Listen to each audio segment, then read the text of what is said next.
Ahojte, ja som Natália, vítam vás u nového videa. Dneska by som vám rada povedala o knihách, ktoré som prečítala v júli. Nebolo je tak veľa, prečítala som 4 knihy, 4 mangy, 1 komiks a 1 zbierku tvorby. Poďme sa na to pozrieť. Ako prvú knihu, ktorú som prečítala, je Zvrácený osud. Už ju nemám, dala som ju do knihovrátka. A táto kniha je také dark romantázy, kde v hlavnej úlohe je čarodejnica a démon. Veľmi ma to najprv zaujalo, že vlastne takáto kombinácia o čarodejkách, mám veľmi rada príbehy, ale tu vlastne naša čarodejnica žije v dedine a pomáha ju ochrániť. Každý mesiac musí previesť rituál, ktorý ochraňuje túto dedinu pred démonmi. Ale vlastne každý mesiac ten rituál je taký, že musí spať s niekým z tej dediny. Hej. A musím povedať, že bohužiaľ mi ten príbeh vôbec nesadol. Najprv mi to prišiel ako taký smut bez deja, ale potom to bolo tako len horšie a horšie. Ani by som ju úprimne nedočítala, keby nemá 300 strán. A na konci som si len povedala, že fuj. Neviem, videla som všade len veľmi pozitívne recenzie. Asi jednoducho mi kniha nesadla. Ako som už povedala, dala som ju ďalej. Dúfam, že si nájde svojho čitateľa, ale pre mňa to nebolo dobré. Pokračovanie čítať nebudem. A neviem, je až smutné, že mi to tak silno nezašlo. Ďalšia kniha, ktorú som čítala, je manga Šťastne vdaná. Teraz ju nemám, lebo som ju dala čítať svojej sestre. Je to vlastne taká romantická manga. Má trošku také elementy fantasy, ale také veľmi jemné. A je to vlastne retelling Popolušky. Čiže ale vlastne tým, že je to len prvý zväzok, tak len sa ten príbeh rozbieha. Ale je to také zaujímavé, mne sa to páčilo. A ďalšiu knižku, ktorú som čítala, sú Križovatky. Je to taká krátočká romantika z malého mestečka a prišla som na to, že trop druhá šanca nie je pre mňa. Ja neviem, pre mňa tako nefunguje. Kniha nebola zlá, ale nebola super. Jednoducho mne to prišlo, že strašne stojí príbeh na tom, že sa dve osoby nevedia porozprávať. Neviem, tie časti s minulosťou tu je taký dej, že čas sa odohráva teraz, čas je z minulosti. Tie z minulosti časti boli fajn. Ale inak, neviem, dotrápila som ju do konca. Akože nie je hrozné, určite budem chcieť čítať pokračovanie, lebo to bude o inom páre, ale naozaj ako keby tá druhá šanca ma tak nebaví. A tiež som videla na túto knižku len veľmi pozitívne recenzie, ale pre mňa je taká priemerná. Akože neurazí, nenátchne, môže byť. Ďalšiu knižku, ktorú som čítala, je manga Pokoj v barvách štestí.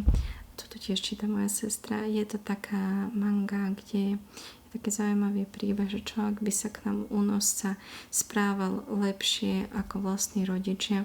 A je to vlastne o takom mladom dievčati, neviem, či má 16 rokov, či 17 v tom čase.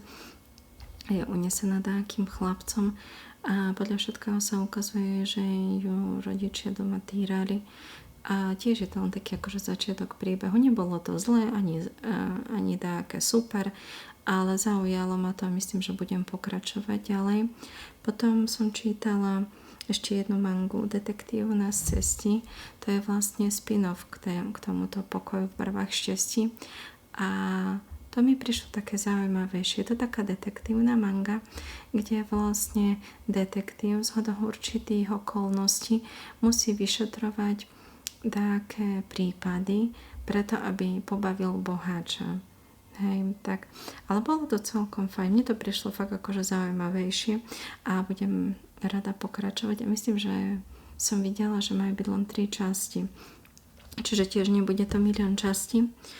A ďalšiu knižku, ktorú som čítala, je Miesečný píseň. To som čítala ako e-knihu a je to také ľahké urban fantasy, kde vlastne v našom svete žijú čarodejnice, vlkodlaci, upíry, fejry a tak. A naša hlavná hrdinka je kožomenička, dokáže sa meniť na kojota a žije vlastne v tomto svete, snaží sa byť nenápadná, nevyvolávať žiadne problémy, ale všetko sa skomplikuje a musí sa do toho zapliesť. Musím povedať, že taká polka kníh bola úplne, že super to išlo, strašne sa mi to páčilo, bolo to také akčné, zaujímavé A ja mám rada takéto urban fantasy, ale potom od polovice na nás išlo strašne veľa informácií a na to, že tá naša hlavná hrdinka patrí do toho sveta, tak to bolo pre mňa také zvláštne, že vlastne zasypávali nás informácie o tom svete, ale nám to neukázali, ale je to niekto vysvetľoval a to mi prišlo taký mínus tejto knihy.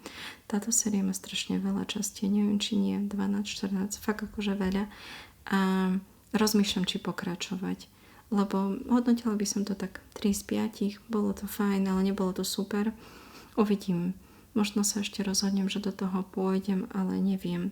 Ak ste čítali a veľmi sa vám páčilo, tak mi napíšte, že či mám pokračovať. Potom ďalšiu knihu, ktorú som čítala, sa mi strašne páčila a to je Koniec sveta podľa Karla. To je lead RPG a je to taká mimozemská TV show, kde náš hlavný hrdina bojuje o svoj život spolu s mačkou svojej bývalej priateľky, princeznou rakvičkou. A je to strašne super. Je to akčné, vtipné, je tam taký čierny humor, je tam aj taká temnota riadne, lebo musíme brať, že je to ako apokalyptický príbeh a vlastne je to TV show mimozemšťanov a neviem, či by som povedala, nie veľmi chcú, aby prežil, hej, povedzme tak. Ale je to riadne super a úplne som si užila túto druhú časť. Keď prvá bola dobrá, ako 5 z 5, tak táto je 6 z 5, táto bola že úplne úžasná a teším sa na pokračovanie. Už mám 3. časť doma, tak sa teším strašne. Ako toto fakt, že odporúčam. To je najlepšia kniha, ktorú som čítala tento mesiac. A potom som čítala komiks, ktorý sa volá Diabel detailu. Je to taký 18 plus komiks, aj vidno, hej. Je presne taký, ako vyzerá, tak povedzme si tak, hej. Je to pekne nakreslené, dej je taký priemerný, ale čo je podľa mňa veľký mínus, ako je to štýl autora, ale postavy majú veľmi podobné tváre a postavy, hej. Čiže vlastne rozlišujú sa oblečením, vlasmi a tak.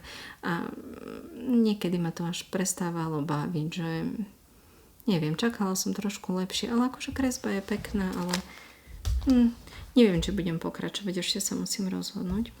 A ďalšiu knižku, ktorú som čítala, mám v ukrajinčine, ale je to taká zbierka tvorby Makuri Kurami. Hej.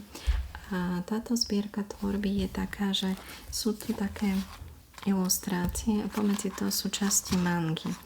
A táto zbierka je veľmi morbidná, akože riadne nie je pre také slabšie povahy, keď vám robia zle niektoré také témy okolo smrti, tak ako vôbec to nie je vhodné čítať. A ja by som povedala, že vyzerá to krásne, ale keď si prečítate ten popis, že o čo tam ide, tak až tak zamrazí, že že na to som nečakala. Akože páčilo sa mi to. Niektoré veci boli také veľmi strašidelné. Ako ja mám rada hororovú mangu, čiže toto by som tak k tomu tak prirovnala, že patrí to do tej časti, ktorá sa mi páči, ale bolo to až nečakané pre mňa, lebo to vyzerá všetko tak krásne, ale ten opis je taký, strašidelný. Dobre.